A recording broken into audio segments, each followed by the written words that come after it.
No, I wasn't saying anything. I was like, nah, I mean, like pointing at the camera. I wanted to make sure I was like showing love to that camera too.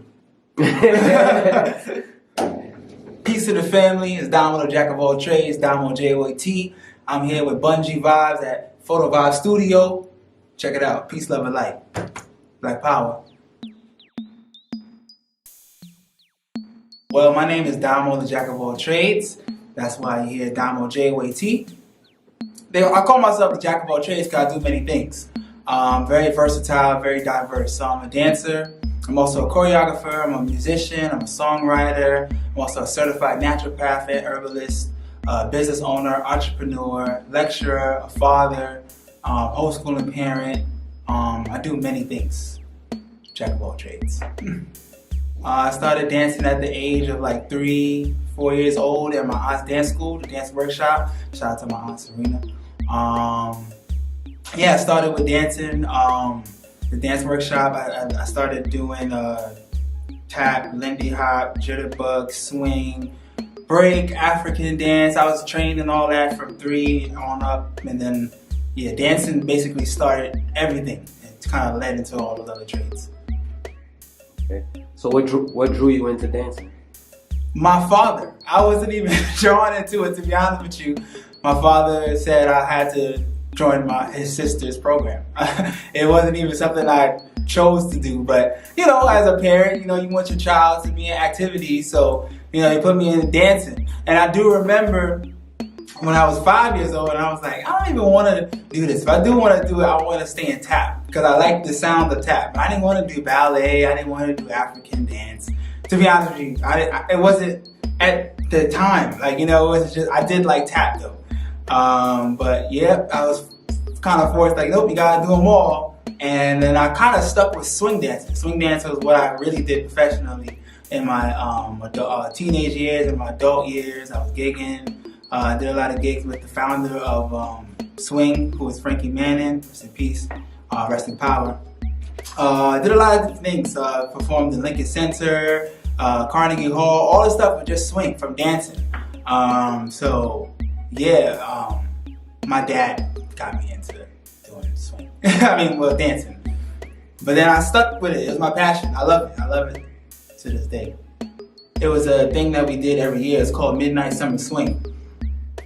Excuse me. And so it happens in the summer, July. And a whole bunch of swing dancers from all over the country are just at Lincoln Center in New York dancing. But we were like the highlight because we were the kids. We were the youth dancing. So it was like we were the next generation. And it was also me being older now, knowing that how swing came up, and it was our people that started it, our black people that started swing dancing, you know, in the Harlem Renaissance. We started, you know, how we started a lot of things, and jazz and everything that you know, these took from us. But the point is that we started that, and me seeing that how it was good that we had black folks, us, the Jitterbug Kids, me and my group that my aunt had started up, doing that, and we were showing how it's like it's still in our culture. It's still us. It's still the youth doing it. And right now, it's like you don't really see too much people doing the swing dancing, but it's still out there. And but the point is that me performing at Lincoln Center, that was epic for me because it was like so much people. I never seen, like, it was over thousands of people in that joint, and it was epic, man. Memorial, it was something I would always remember. It was a performance I would cherish for the rest of my life. Yeah, fire. Fire. Swing dancing. To be honest with you, I like the aerials. I like to throw the girls up in the air. I like the fast tempo, the Lindy hop, the jitterbug feel about it, the Charleston. Like, everything else was cool, but like swing was something and I haven't seen before. Like, at that time, I was like, whoa, it caught my attention. It drew me in. It was like, whoa, especially the style of swing. You know, the West Coast swings, East Coast swing. You know, you got Big Apple. There's a lot of different genres of it. But I really particularly like the jitterbug, you know, and the Lindy hop, because you're hopping and, you know, I mean, just the style of it and how you're partnering with the female. And that's how I came up into dancing, you know, literally partner dancing. And then, so that's how I knew how, you know, male is the lead, right? Female left. Like, this is something I was trained in doing from 3 on up. Well, I started learning pan in junior high, but I was always still because I was doing dance from young, elementary and on. And that's also a part of the family.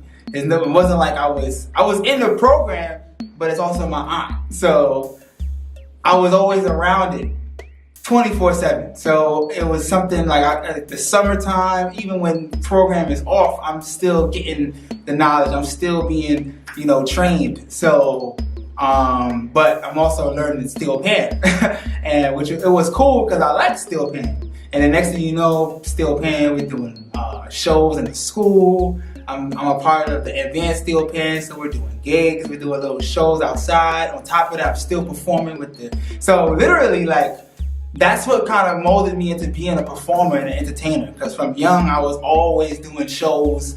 I was always moving, going from state to state, you know, because with the swing dancing thing, we was on Channel 4, we was in a newspaper as kids. And you know, you also see I'm on a Netflix documentary, Alive and Swinging. I believe it's called that. It's a swing documentary on Netflix. You'll see the Jitterbug Kids, we have a cameo in it. But that shows, like, you know what I mean, just all the multitudes of performances and all the different footage that they have of us out there. It's like, you know, wow. Somebody was like, yeah, you're on a documentary on Netflix. I saw you. I was like, oh, word? Boom. I was like, oh, that's what's up. Lit. I just throw this in there. When I got into high school, I got more into the reggae dancing. You know, Shata vibes. Dancing. I mean, I was doing my thing. I had my own dance group, Top Gun Dancers. Shout out to you guys. We threw parties. It was lit. You know what I'm saying? That's the Brooklyn vibe. You know what I mean? That's what we did. So, and that's still another element that I still do to this day too, but it's just another form of dancing. You know what I mean? That I really loved. And, you know, I even went to Detroit. We went to Canada. You know what I mean? Doing reggae dancing. You know what I mean? So it's like that stemmed from my love for dancing from young. And then I was still playing pan. But then